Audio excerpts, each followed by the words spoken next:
Hang The following mistletoe. program is intended for mature audiences. Cash. Los Angeles. Rock and roll. My money. When will they stop? Well, now. Long Beach, clear skies. And now, on with the show. And happy food hangover weekend. You got to call it something, and that's what it feels like around my place. The Thanksgiving holiday weekend here, following Thanksgiving, of course. And today, you are with us here, and my name is Danny Lemos. I'm Mike Stark. Melanie Ray. And today on the show, we're going to get to the FCC says that some radio stations have been hacked. And we think it happened here, and I'll tell you what, coming up. Wow. Well, I don't need to tell you who it is, but the name calling continues in Washington. I'll need to tell you who it is. Yeah. Because it was a volunteer that worked with KLBP for some time, and now she's part of a big story. That is amazing. Big local story. It's been years this story's been going on, and you probably know her if you've read the Long Beach Post, but we'll get into that coming on up. And today on the show, we've got some special musical selections. Do we? Yes, we do. That are You're sure? Yeah, because they're at the front door and they're just about to enter. Oh. And that is our engineer here at the radio station, Mr. XREY. Should I Always let- on time. I think you're going to have to go let him in. I'm going to go let him in. And Mike and I'll keep talking over here. Okay. So the first story we've got in our rundown today details one of our own. I say it, but there was a connection to the radio station here. I don't have the full story in front of me, but I do. I just know the juicy bits, and I remember Anne Bergstedt That's it. was she had a show, a 90s show on KLBP. She hosted some events at a store she said was hers. And I remember she had a pig that she asked for money for, and that's about the That's how- information I have. That's how it came. The story was here on the show prior because she had asked us to publicize the problem she was having with her landlord and the pig and the whole thing. And we thought it was great because she was doing a show here on the station. And then it was in 2024, I believe, the next article showed up about somebody was claiming that she had stolen their rent money. So, and that hit, and that was right here on Alamitos and 4th, where she was living at the time in a loft. And apparently the landlord got involved because people were complaining to the landlord that their deposits were being stolen. So that showed up in the press, and then she disappeared. We tried to reach her, too, because we wanted to find out what was going on. We were more curious than concerned because she'd stopped coming around during COVID, so we stopped doing the show. Right. But wow, were we surprised to find out that it wasn't just one. It was multiple people that she apparently had scammed out of their deposit money and their rent, their first month's rent. And what she apparently was doing, this is reported in the Long Beach Post, that it apparently that she was paying some people back, but not others. And then the landlords got involved and shut her out of one of her places Was she managing a property? How'd she get her hand on security deposits? because she was claiming to be related to the owner, I believe. Oh. And so this happened at one of her places, apparently on Cerritos. And then she moved to Alamitos. And then that's when I found out about that story. Right. Because the lady went public and said, no, I gave her like $2,400 and she disappeared on me. And it proves she was right because we couldn't find her. She didn't reply to our emails, including our emails saying, hey, we realize there's some problems here, but you haven't been around, so we're going to make sure that you still want to be a part of us or not. Right, right. And if you don't answer, we'll assume you don't. And so she didn't, so we assumed we took her off our roster and everything like that. So that was in 2024, and now here it is, a year, some months later. And now apparently she's been indicted. 30 counts. 30 counts. Wow. Felony counts because it was over $1,000 She could be each. president. Wild. I found that amazing. First of all, that there are that many people who would fall for that, but apparently I guess it operated somewhat like a Ponzi scheme where you collect from one person Well, and then you you know- give the money to the other person so you keep your head above water, so to speak. And she was lovely to look at, and she was lovely to be around. Like she, I have to say, she fooled me. I never gave her money because I thought you have a pig in city limits. That's on you, babe. Oh, I think I remember. Because that was a fundraising thing, and then she did another fundraising thing because she said she'd had a car accident. and she had another GoFundMe page for that. But I know that when I hung out with her at the store she said was hers, who knows now, and she was lovely to be around and real attentive, one of those people who felt like you had her attention when you were in front of her, and I bet you it was very easy to buy into her. Yeah. Her Instagram's gone, where all that took place. Yeah. The Hitchcock brunette. In case there's anybody out there who's a good, forensic scientist that can find it, it's got to be somewhere, right? Yeah, be great. But you had a great suggestion. Well, I think this is a podcast just waiting to happen. A short term one, obviously. Yeah. But there's plenty of backstories to the regular story. There's plenty of backstories, which also makes a good podcast. I want to talk to the people involved, right? And of course, just in case we haven't said it, it's alleged. Everything we're talking about is alleged. Sure. It's not true yet because they haven't gone to trial. But she apparently was also, her bail was raised because she had used a chemical agent on one of the ladies who came back for her money. And that must mean pepper spray or something, but you can't do that. Right. There's a lot of things you can't do that you think you could. Like, for instance, I have a neighbor that got into trouble because she turned her hose on a homeless person that was annoying her and defecating in her garden. You can't do that? No, it's assault. Who knew that? And for one thing, how did the homeless person know that? That's what I want to know. Yeah, is it legal to poop on someone's property? No, but it can't, apparently. I guess it's more legal than it is to hose them down. I guess, or maybe she hosed the evidence away. So, who knows? But I thought that was amazing. I get that kind of evidence around my house periodically. Yeah, so I don't know what to do about it. I guess I won't hose them off. And if you do, they got to be facing you because that shows that they were coming at you. So how are we doing, folks? We're doing well. How was your turkey day? I never want to cook again. What happened? I'm afraid. Here we go. You shouldn't ask that. I bought a kit. I bought a kit from a certain big box store. Leave that alone. It's making noise. Yeah. Just okay. Well, I just wanted. I want to be on mic. Remember, he's an engineer. Yeah. Exactly. Yeah. So what happened? Well, the big box. I bought this giant thing, $38. The big box store. It's this big thing of potatoes and beans, and it's actually a chicken with dressing and all that stuff. Right. Well, the instructions are on this sticker about this big in like 0.0001 font. You have to have a magnifying glass to read it. Okay. I don't cook, so it's like, okay, well, you take this, and you put it in at 425 for a half hour, then you turn it back down to this, and then at this point you put the potatoes in, but you take out the beans, and it's like, It's so like, you basically burned your dinner. Not quite. But it would have been a lot cheaper if I'd just gone to Denny's, and I would have had enough money left over to buy a pecan pie. And I'm glad you're here because our next story on the show concerns what happened the other day here on the radio station. I am driving, listening to KLBP, and all of a sudden, and I believe it was Sunday. It was a Sunday, and I'm hearing tones. Now I'm thinking, those tones. Well, normally when they do that, they break in with the message, right? They tell you that, or you hear the tone, and then it goes away. They're automatically put onto our signal by whatever automation you guys set up. It seems to work. However, I found this story online about the FCC, and this is Reuters reporting that the FCC warned radio stations all over the U.S. that their EBS systems are being hacked into. And that people EAS, and they're sending tones. So I'm thinking, is that what I was hearing? It was a weird time of day. That's emergency alert, right? 7:30 p.m. on a Sunday night. Did they sound like the usual, what we call duck farts in the industry, pardon the expression? That's a great industry because term. If it was a Tuesday, that would have been the monthly test, and Lord knows how they could. But what's different? What's different about this time is that normally the programming will disappear for a second while you hear the tone. This time it sounded like it was coming over the programming, on top of the programming. I thought that's not usual. No, it usually breaks in.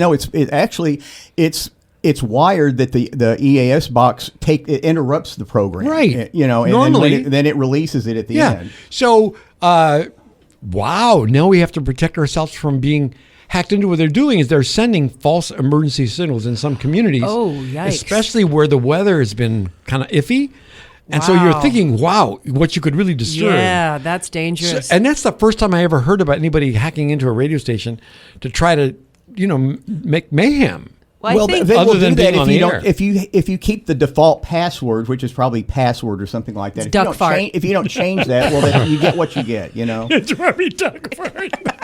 I'm sorry. I'm sorry. will- But at least somebody's sending an EAS test because there's all these unattended stations in So Kentucky basically or you're- whatever. There's a tornado coming and they're saying, hey, well, the weather's going to be relaxed because they recorded and voice tracked the weather a month ahead. So you're you know. saying that you agree with the hackers hacking in? No. I'm Because just at saying least the it's- system's working. Well, no, it's easily done. It's easily done if you don't change the password. But right. Ours is secure. I don't know, but it was a Sunday. It was a Sunday at 7:30 p.m. That's what. Oh yeah, That's very dangerous. I'll have to check yeah. the list and see if somebody botched something up. You know. So I'll tell you what, There if you are get an accidents. FCC alert from KLBP, you may want to check with the with your local weathercaster to see if that was true. That'd be awful if that's the case, right? That somebody would do that to a community, like a tsunami warning or something. Bring everybody out of their houses Yeah. for some reason. Yeah, but if That's you not have bad. an iPhone, Well, if they know how to send a tsunami warning on the EAS system, hey, let's hire them. Half the people that are employed can't even do that. You know? Just saying. but you're here just in time for the battle of the iPhone versus the Android. And once again, we have another chapter in that today. We have issued a warning. The feds have actually told us that if you're sending iPhone SMS messages to somebody who has an Android, which would be me, between you and me, Yes. then you should stop because those are not encrypted and they're easy to hack into, apparently. I had no idea, but I remember seeing articles coming out about if you don't text your Android friends if you're an iPhone user. So what they suggest in that case is for you to go to WhatsApp, which is send encrypted messages to and between two users of different phones. What if right? you're not texting about anything important? You know Which what? is most of it. Right. I think that was directed at our director of war, Right. Pete Hegseth. Right. Yeah, That guy. Did y'all see South Park? No. No, but I'm hearing about it. I got some catching up to do. Oh yeah, do you ever? Oh my God! And we're going to talk a little bit later in the show about why isn't the president going to sue South Park? Oh, okay. There's a reason, and we'll get to that coming up. But first, we're going to head to some music, and the very first selection that we have on the show today is our special holiday X-Ray Music Edition. Oh boy. Yeah. So what do we have Fasten first? your seatbelts. What have you got up first there? I want to be transparent. A couple of weeks ago on a Friday, I went to see Herb Alpert. I was blown away. I've always appreciated his music. He's a great businessman he ran the number one independent record store in the world. I mean, they were the tops for years. They were A&M Records for Alpert and Moss. They were They were there for artists. Well, and he was doing all this stuff. He was going to do a TV show, and he was going to record this song. Well, it turns out this song that he selected was recorded by someone in England on an album cut that was never issued before. And it had very different lyrics, a total different meaning from the love song he later recorded. Really? And we're going to hear that now. There's a British guy they called the British Johnny Mathis. He could take a ballad just like Johnny Mathis and make it silk, Well, his name's Danny Williams, not to be confused with the one that was Danny Williams on Hawaii Five-0, of course.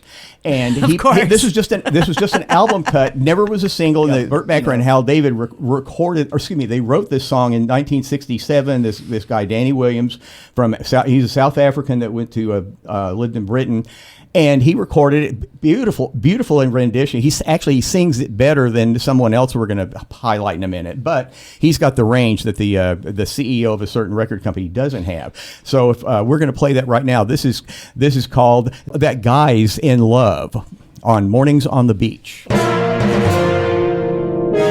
And there we are. That was Danny Williams from Britain's Johnny Mathis, as they call him, and that's "That Guy's in Love." All right. Nice. And if he's been reaching into the trunk of his musical memory, and he's got a lot of things coming on up as well. Stay right there. In the meantime, I'm Danny Lemos. I'm Mike Stark. I'm Melanie Ray. And he X-Ray is right here with us for your holiday weekend, your leftover weekend, I'm calling it, because I don't know about you, but I got a lot of food. I have in my no refrigerator. leftovers. You're kidding me. I went out. I last few years I have skipped it, and my daughter and I go to Knott's Berry Farm, and then we go to Korean barbecue, And it Nice. it works for us. She goes away to college next year, so I'll jump into somebody else's Thanksgiving. But it works for us. And I had for years and years, I had the huge family thing and a huge party, and I worked. All I did was work. Yeah. And now I don't. I enjoy I love it. And Good for you. This Yeah. was a low key one in my family too. Normally Yeah. there's 30 people. This time it was just 4 of us because everybody's scattered around. Yeah. Deciding to make Christmas the big holiday this year. I think a lot of people are deciding that travel, that especially this year, for God's sakes, if you're traveling anywhere, Yeah. this is not the weekend to do it. No. But it's the weekend to stay home and eat food and listen to Mornings on the Beach and talk about stories that we've seen in the past week. And of course, the name calling continues. Yeah. Whoa. You know, and there's several stories, of course. I was like, yeah, which name calling Yeah, there's- story are we doing? And even as early as when we taped this show this morning, he started in again. I heard he was tweeting late last night. Yeah, tweeting late last night about the governor of Illinois and Chicago and how they're I can't say the word, so Yeah, you can't use the words that the president uses. right. Yeah. Oh, well, The, yeah. the R word. Yeah. Oh, that yeah, was in his the- tweet? Yeah. Mm. The Good R Lord, word. this man. And what do you think if you had a friend that was doing what he's doing in the middle? Would you think that friend needed some help, or was trying to get? I wouldn't have a friend like that. Well, that's true. But deflecting you off the subject in that way, and the way the president does, whenever he starts to do this stuff late at night, something else is on his mind, Yeah. and there's plenty to be on his mind with the list out there. Yeah, I think he's just in a meltdown state. So, but we've seen this for 10 years, I and know. you always think this is going to be the one. Yeah. What set him Never off? Exactly. Never is. The thing that set him off apparently was a New York Times article, Shorter Days and Signs of Fatigue, Trump Faces Realities of Aging in Oh, I Office. read that article. Yeah, and it's you kind of see it right Of course happening you in see front it. of you. So He's falling. There's pictures of him falling asleep. and when they talk about that, no, this is just the president. You're disrespecting him. If this was Grandpa, we'd be talking some serious Putting stuff him in a here. home. We'd be putting him at in a least- home. We'd be whispering it in the living room. Well, they're in Everybody's the dining racist room. grandpa. Yeah, wow. I just think that at this time, how much longer? You know? Oh, at this. Have you seen the guy that's standing on the corner, by the way, in Washington, D.C.? He's in a Santa suit with a sign. And all the sign says is he dead yet? I'm surprised they haven't arrested him. Well, at the same time, he's not making a threat. He's asking a question. Well, neither is 8647 isn't making a threat either. But they said that Comey was threatening the president because he shared a 8647. Oh, geez. And that was a threat. Yeah, well. So, they get to define everything. The cheap rag is what he called the New York Times after their article. All right. Is truly an enemy of the people. Okay. Katie Rogers was the writer. He called that, and it said it was a through reporter is ugly both inside and out. You could have left the outside part Was the off. reporter a woman? Mm-hmm. Yeah, that's why. No, because that's part of it. That's the only value he sees in women is whether they're attractive or not. Yeah. So, and if you don't kiss his butt, then you're not attractive, inside or out. I mean, that's his only value. That's the piggy thing. He can't stand women. So a woman insulting him Now is they're saying beyond. He said Peggy, not Piggy. That's what. Well, they're people are- liars. I know. You can hear it. We Shut all heard up. it. It's so gaslighting. We are all looking at the same thing, and they are going to rewrite it and rewrite it and rewrite it, and it doesn't matter. It's I the wish you had been at truth. my Thanksgiving table. Yeah. That'd have been more You say that lively. now. That's the kind of Thanksgiving I want. The New York Times, though, defended her, and I love them for saying that the Times reporting, didn't even mention her, just the Times reporting is accurate and built on first-hand reporting of the facts. Right. Name-calling and personal insults don't change that. Nor will our journalists hesitate to cover this administration in the face of intimidation tactics like this. I would like to hear men coming out and saying that there's no reason to be insulting the looks of women. He does that only to women. Well, I would have thought that somebody in the room. Somebody Yeah, in that would have said, room. hold it up. I want to tell you, this is what it's like to be a woman. You have the most powerful man in the whole country, right? Look at one woman and call her piggy. Right. And everyone goes, meh. Yeah. Right? Everyone in the room goes, meh. Whatever. It's just a woman. And I'm thinking that wouldn't have happened. At least if somebody insulted a woman around me, at least I would have said, hold on a minute, let's back up. What are they afraid? Are they really that afraid of losing their job or being put off his No, plane? they don't have respect for women. It's not just the president. I mean, he's voicing what is a sentiment among many, many people. And when he rubs up against that, people go, well, they're shocked he said it in public, but they're not shocked he said it. that part out loud. I also think that Interesting. the other reporters are afraid of losing access. And it doesn't just apply to this. Reporters they're kind of like larvae. nowadays they don't want to. Well, now They don't want. They do an interview with a celebrity. They always are kind. They're nice to them because they don't want to lose access to these people. Not to women. Even if you look at journalists' questions to women versus men, they will ask them about things. They will ask them about their parents. Absolutely. Who are you You're wearing? absolutely right. Why do you Yeah. look like that? Yeah. Why do you look young? Pamela Anderson is still 3 years. She's still explaining why she doesn't wear makeup. Yeah. Right? Why are we even having these conversations? You know what I mean? I agree with you on that. There's only one person I've ever heard ask a guy the same question he asked a woman. That's Graham Norton. Yeah. He will ask them, "What are you wearing?" Right, and the guys seem a little taken aback because they didn't think about it. No, because they don't. They get to answer questions about and content. that's the charm of that show. I mean, you never know. Exactly. I love that. Most talk shows have one guest. Well, you have 4 people on the same couch from different backgrounds. If I remember correctly. Look out! I love that, and that makes I don't know why we don't do that here. It's the best. It's the best interaction for talk shows. 'Cause nobody will fight with us. People would watch it here. We wouldn't have the ratings, plummeting like we do on late night. I'd love TV. to have somebody come and defend Carolyn Levitt on this show, or at least attempt. Yeah, I would, because they won't fight with us. They'll just say whatever they're parroting. I want somebody to really explain why that works, because it might be that there's they've all learned this great way to be because it works. Teach us if that's true, but I don't think they think that's true that much.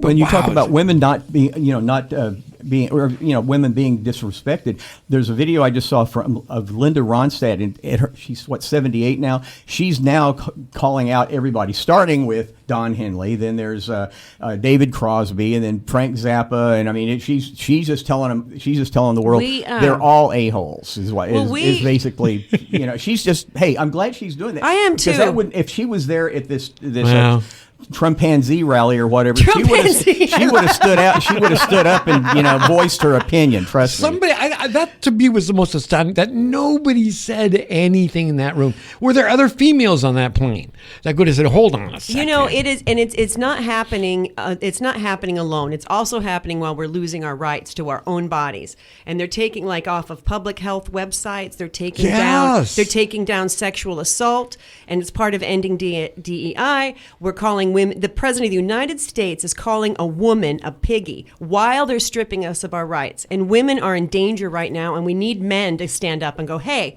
because people can write off Linda Ronstadt by saying, yeah, well, when was her last hit? Right, She's exactly. this. People can write that off. But if a man stands up and says, you will not treat a woman like this in my presence, other men will listen. No. So you, men, defend us. He called Angela Merkel a moron. Yeah, right.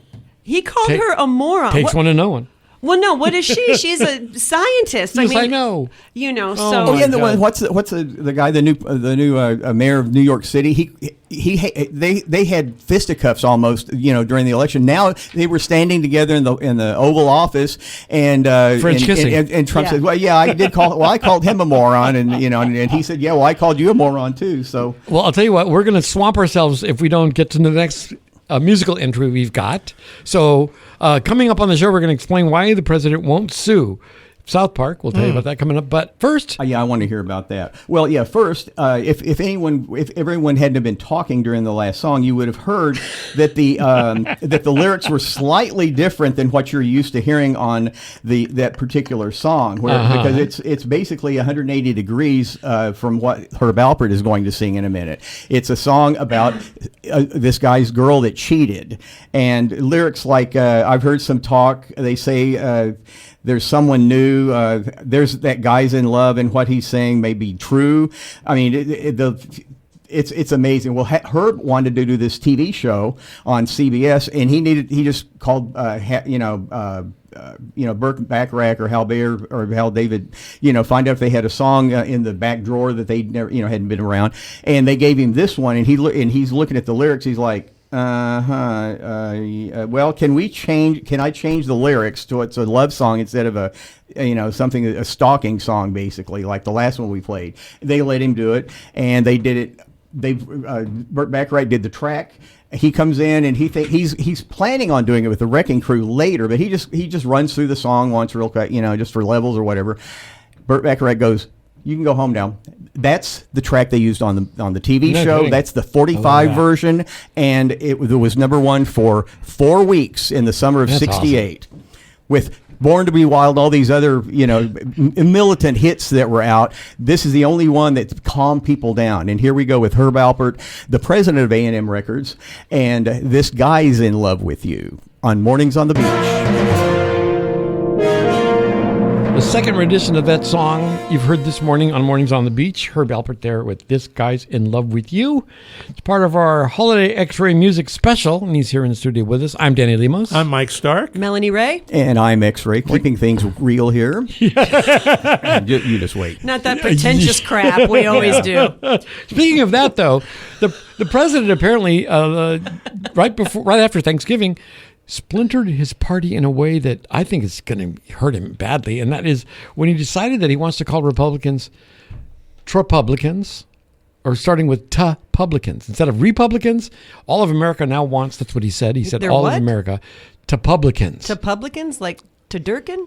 Yeah, kind of like that. But the T is supposed to be for Trump, right? But that means that he's now splintering his own party because there are people that will not go along with that. Change the name of the party. Well, he's, of course, just... They go along with everything else. I'm surprised he's not changing the other one to Dumbo Craps or something. Yeah, well, that's probably... he's losing... He's not coming up with that many good nicknames anymore. It's the dementia. It might be. He needs to call me. Yeah. I grew up with Mad Magazine. Believe me, I can do parody all day long. I have to control myself. But that new nickname, Tupublicans, you'll see, he tweeted that out in the middle of the night. Yeah, Tupublicans for Trump. It's not Trump. even catchy. That's what I mean. He's losing catchy, it. Yeah. And that's, of course, what the internet slayed him with, saying, you're losing it, Grandpa. Come up with some better nicknames. But why, if you've watched South Park, the first thing I thought of is, how can he knock Jimmy Kimmel off the air and not go after South Park? It is complete. Oh my! I mean, maybe he is sleeping with Satan. That's one of the plot points that she's explaining, and then having Satan's baby. That Satan's pregnant with Donald Trump's baby. Oh, I haven't gotten there yet. Don't ruin it. Okay, no worries. My favorite part though is every time they show him, he's naked from the waist down, and they just. The microscopic little pee-pee, and they don't even talk about it anymore. They just show it. It's like in the background. You don't even notice it. It amazes me in the first season how they got away with burning Barbara Streisand as bad as they did with the Mecha Streisand thing, where she was this big monster that was burning down South Park. I was like, oh my God, she's going to sue him. This will never come to DVD. It'll never be in reruns. Here we are. That seemed. I would thought when they went after in this latest episode, just not to give it away, but they target Pete Hegseth. Oh, good. Oh, boy, do they ever. He's so easy to target. And you thinking that, why wouldn't they come after him now the way they do in the series? Yeah. In the series, they show up in South Park, et cetera. So I'll leave you to watch it. However, people have said, why wouldn't the president go after them? Right. And it was Patton Oswalt. Was recording on the Daily Beast podcast, The Last Laugh, and they asked him the question, why didn't you think President Trump would sue them? And he says because it's two things that he really likes. One of them is enormous ratings, that he would never call somebody a loser who's got that's what matters to this man, enormous ratings. Secondly, that their $1.5 billion deal, he can't sniff at. He respects that. In other words, that's power, money to him. That's why he would never attack them. Because he thinks that you can't attack a successful show. He really believes that Kimmel and Colbert are unsuccessful shows because they only have like 2.2 million people watching in real time. South Park, though, their first episode, 80 million people watched it. So that's a huge audience. What does that say? Yeah, and because all the attention that he gave to that whole episodes, right? That their administration gave to that. Wow. And then, of course, the story of them signing their big deal. They've got enough money to sue him into oblivion. So, that's got to be part of it. But wow, I recommend it if you really, first of all, get the kids out of the room. Because there's a lot of adult humor in it. Absolutely. But it goes way over the top. I mean, there's way over the top, then there's way over that. Then there's South Park. The next story that we have, it concerns laws that are not on the books, but would certainly benefit people if they were. I'll give you some examples. Do like Canada. If the government cannot function, throw everyone out and hold new elections to replace them. I'm in favor of that one. Yeah. All politicians, past and present, are subject to all the laws of the land, regardless of where they are. Ooh, that would be a great law. Yeah, how about that would be that? awesome. Term limits on every level. I think this is on BuzzFeed, by the way, if you want to know where we get it from. And number 4, politicians should wear uniforms with their corporate sponsors on them, like racing drivers. Nice. Nice. Now we're getting to it. Yep. That'd be great. And then, of course, people put some ones on there like, how about just enforcing the law, period? Yeah, well, eliminate senator stock trading. Yeah. How about a ban on gambling ads? I mean, how about a ban on pharmaceutical ads? Oh, yeah. For that matter. Yeah. Oh, my God, yes. And privacy protection for businesses. How quaint. Yeah. That's way gone. They know everything about your decisions. I'm trying to think, what was I talking about the other day using? Oh, cream cheese. And suddenly all I'm getting is ads for cream cheese on my Facebook. But I talked about that in my apartment. So, yeah there's privacy for business. Your phone's listening to you. Yeah. But it didn't order me any cream cheese. It's not listening close enough. Siri, order cream cheese and find someone to pay for it. When the government shuts down, there should be a law that all taxes are paused for Americans. Wouldn't that would slow those shutdowns for sure? If you're not working for us, why are we paying you? And the one that you hear all the time from those folks who are on their front lawns, truth in advertising. That went away. When did that disappear? That disappeared like mid-70s, early 80s? Oh, I don't know. It's before that. I mean, you remember the commercials with the healthiest cigarettes? Yeah. Which are the healthiest cigarettes But for you you? also, so I guess that was the lawsuits, the smoking lawsuits. You couldn't advertise pharmaceuticals. And all the claims they made on that's gone now. If you ever watched any streaming, there's obscure laws. There's like one where if you name what the disease is that it's treating, then you have to name all the side effects. If you don't name, because the commercials that like someone running through a forest, and you're like, do you need this? And the disclaimer saying it might cause death. And yeah, blah, blah, blah. but But they're all happy in the meadow. Do you need blah blah blah? And someone's running through the forest. You're like, I might need that. I don't know. You know what I love though? Ask the pictures that you're seeing in the commercials should match what they're talking about. So somebody should be falling over from a heart attack or dying from a stroke right in front of you in the middle of their canoeing. But these are the people that have taken the drugs and they're happy better now. and they're better and everything's good in their life. Yeah, right. Every drug promises that. So why aren't we this healthy society? I don't understand it. But anyway, another one would be, and finally, all realistic AI-generated images must be clearly labeled as such. Yeah. That'll never Well, that'll happen. take down half the videos on YouTube that are all AI voiced. That'll never Now, happen. I gotta ask a poll around the room. Do you guys enjoy watching little videos that are made with AI? No. Are they No. entertaining to you at all? Not at all. They disturb me. And I don't like the robocalls that are coming in with an AI person going, "Hi, this is Stephanie, and I want to ask you about your Medicare benefits. Yeah, Are you yeah. blah blah blah blah?" What about? I mean, they're so real. You think it's a real person sometimes. What I mean, bothers they're me done as AI voices on television, in Yeah. documentaries now, on these cheap documentaries, Yeah. the voices. Yeah. No, you know what? If that happens, it goes right off, and I put my thumbs down on Netflix to make sure it doesn't come back around. But I don't want to hear that. They did that with that Anthony Bourdain documentary a few years ago, where they took his voice. And he was the narrator. It was after he'd passed. He was the narrator for his own That's really creepy. documentary. And I remember listening to it and going, isn't that him? Isn't he dead? And then looking it up, and because they had so many samples of him, You can do amazing things with those samples because Sure. there's a certain artist at my full-time radio station job that was #1 for a million weeks, and I thought, hey, I'm going to play a joke on the program director. So I took some samples from this artist's other interviews, and there's a website that one of of the board ops, was telling me about. So we just kind of did our thing, and I did a shout out. Hey, this is such and such, and I want to say hi to blah blah blah on this station.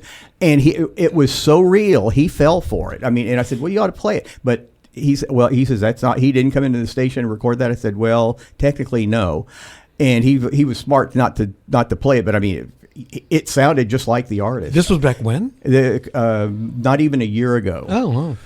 There are now last summer maybe. We're talking about this, but our medium, radio, is about to be completely under attack with AI. There are now companies that are supplying radio stations with full staffing of AI, and they're getting takers because the bean counters could care less. As I said before in the show. Well, and young people are used to it. It doesn't bother. The videos my daughter watches, I can hear that it's an AI narration, and it bugs me, but it's standard to them. It doesn't bother them. And I've said this many times on the show. This will never be AI. This will never be. This will never be. This will never be. This will never be. This will never be. It's Mornings on the Beach. We got a music selection coming on up. This is the song that started everything off for not only A&M Records, but the career for Herb Alpert. And this is he actually went to, he didn't know what he was going to do. He wanted, he's an artist that wants to reach out to people and connect with them. He was at a bullfight in Tijuana, and when they start off the event with the horns and the cheers and all that, he's like, that's what I need to do. And that's the first hit that he had, was a top 10 hit it was the first single ever put out on A&M. In fact, I don't have the picture of the 45, but it's not even the regular label. It's radio anyway. Yeah. I forgot it. And so here we go. And this is the Lonely Bull with Herb Alpert and the Tijuana Brass on Mornings on the Beach.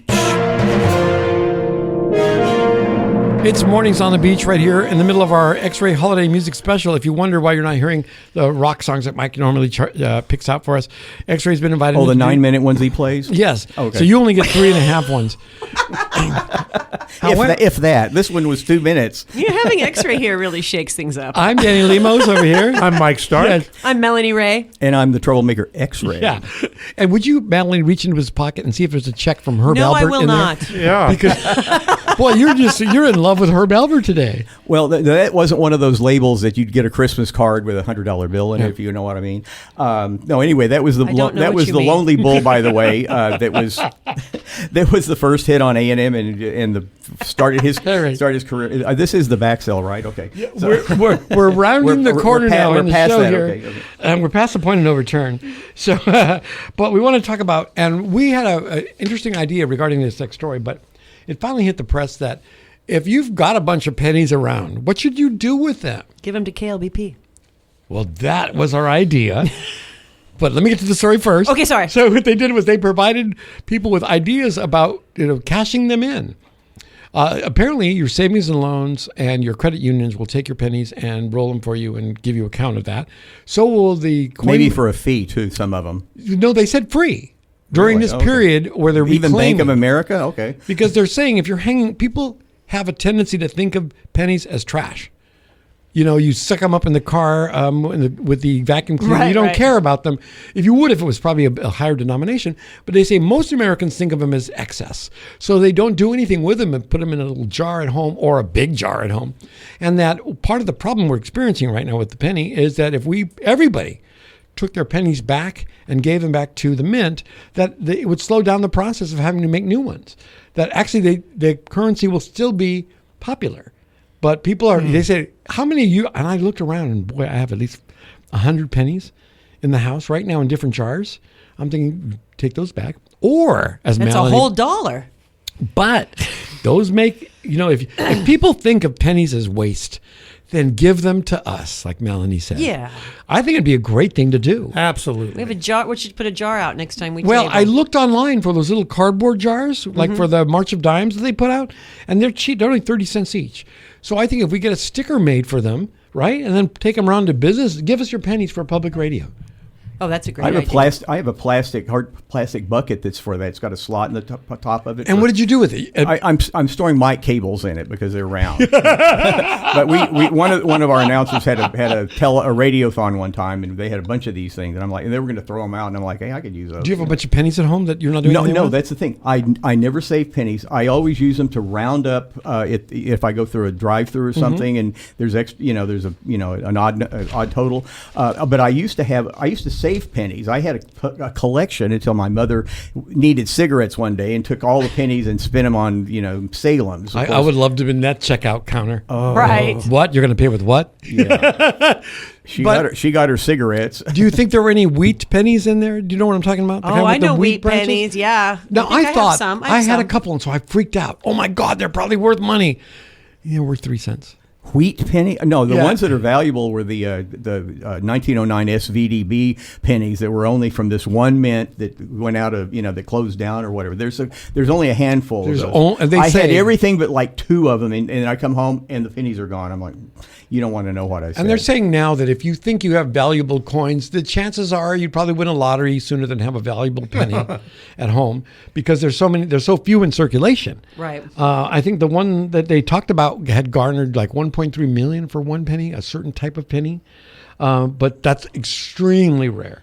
They said that I don't know what that anymore. one would have been. Yeah. But the ones in the 1943, 44, whatever during the war, they weren't made of copper.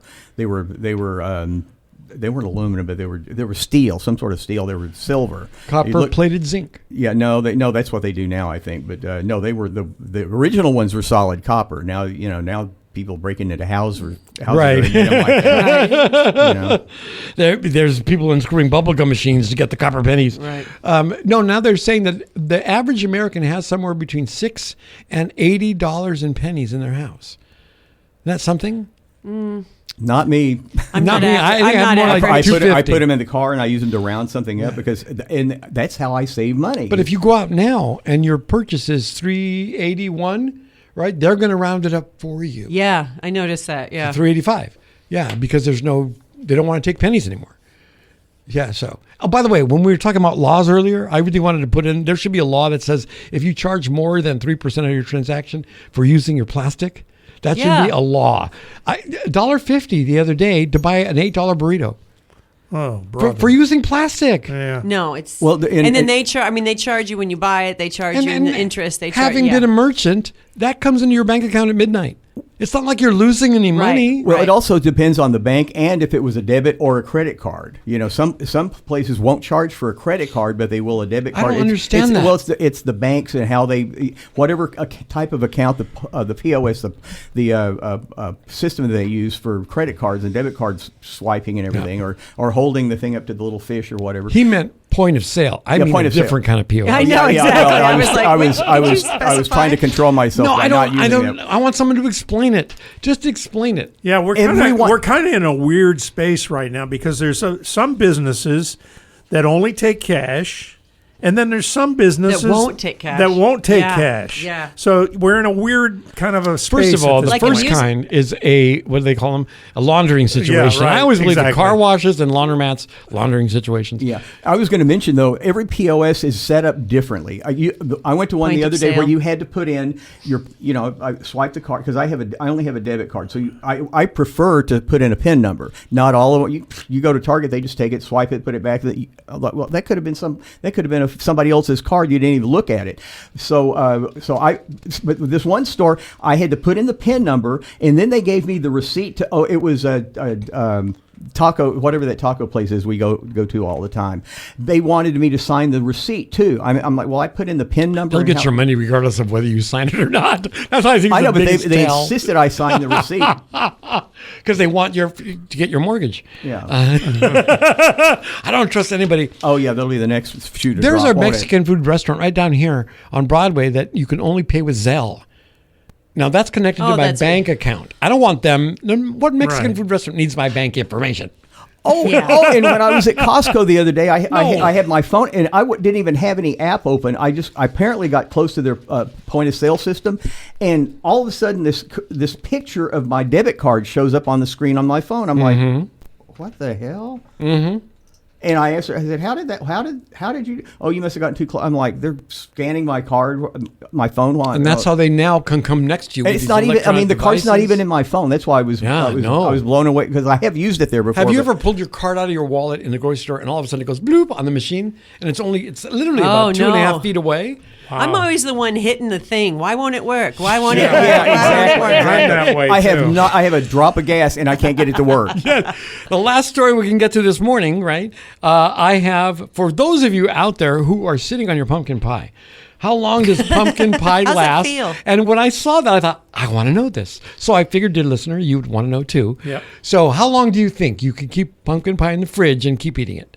How many days do you think? You mean you have to refrigerate it? Oh, that's the first one. 4? No more than 2 hours on the counter if it's What right, about room pecan? Because temperature. I don't like the pecan. I mean the pumpkin pie. I like the pecan pies, and I have one sitting on the stove. Right, it doesn't even go in the refrigerator. I don't have that it'll information. It'll be gone before I have to put it in the refrigerator. Well, then you have to worry. Yeah. But if you do, like me, I brought a huge one at Costco, and I have like a lot of it left. 4 days. So today, right. Sunday, if you're listening on Sunday, is the last day you can eat that pumpkin pie from Thursday. Otherwise, freeze it. And if you freeze it, it will last up to 2 months in the freezer. So I don't know. I go back to my college days, and I have memories of having pumpkin pie last longer than 4 me days. too. Chinese When you're New in college, Year. there's a lot of things that you'll find in the refrigerator. Pizza. You don't know pizza. You don't know how old it is. Yeah. Exactly. But the pecan pie I have from Costco, I had to have a microscope to see the damn sticker. But there's nothing on it that says you have to refrigerate it or freeze it or anything like that. So I'm like, well, I'm just going to. That's another law. If you put a label for old people, it's got to be in big print. Yeah, well, good luck with that. For sure. Yeah, I'm with you on that. Suddenly I can't read small instructions anymore. Yeah. You have to tilt it in the right light or whatever. Like the take a cooking instructions for my meal yesterday. I'm like, I mean, it's. I take a picture of it and then expand it on my phone. Me too. Yeah, like That makes any me feel really old. respectable old person. Yeah. And then XREY gave me a year ago, or a couple of years back, you gave me that handheld magnifying glass. with the light in it. Yeah, Which I've had to use. I thought, I'll never use this. Do you burn ants with it? Yeah. Well, I could. Huh? Yeah. I had that out yesterday. Trust me. You know, just about that. So we've come full circle now. We've talked about cooking and XREY's dinner. We didn't start anywhere near here. That's not a circle. Oh, you didn't want to see my dinner from yesterday? Oh, everybody, by the way, that's the thing. Everybody's posting their food. I didn't post it. I want to show my next door We've neighbor. come 'cause she full wanted to know what scribble. I'm doing. You know, my comment on people posting their food picture is show me something that's different. Oh, I should have posted mine. If you made a wild, I want to see Korean that one. barbecue. Yeah, or my salmon Wellington. Oh. Oh my God, stuffed with brie. Oh yes. Okay. Of course that would start. What the hell? Actually, we've got our own music to leave. Yeah. if I know. You don't need it. Let's get. We have a better song than that. But we also have to leave Damn now. iPhone. So, what is our final song on going out today? The final song is a holiday classic. I'm not kidding you. You're gonna love this. You're gonna love this. Why am I worn out? Finally, what is even happening? I'm bringing a Festivus ditty that totally respects family gatherings you will never hear on Coast 103. Trust me, you'll hear it only here on KLPB. There's a guy on Except it's YouTube. KLBP. Yeah, whatever. I need a nap. Me too. But there's a worn guy out. on YouTube that does these wonderful mashups. I mean, they're amazing. His name's DJ Cumberbund, and he has a classic here you're going to love. It's called Rebel Navidad. Right here, you're hearing it first on KLBP. Let's leave it there. How about it?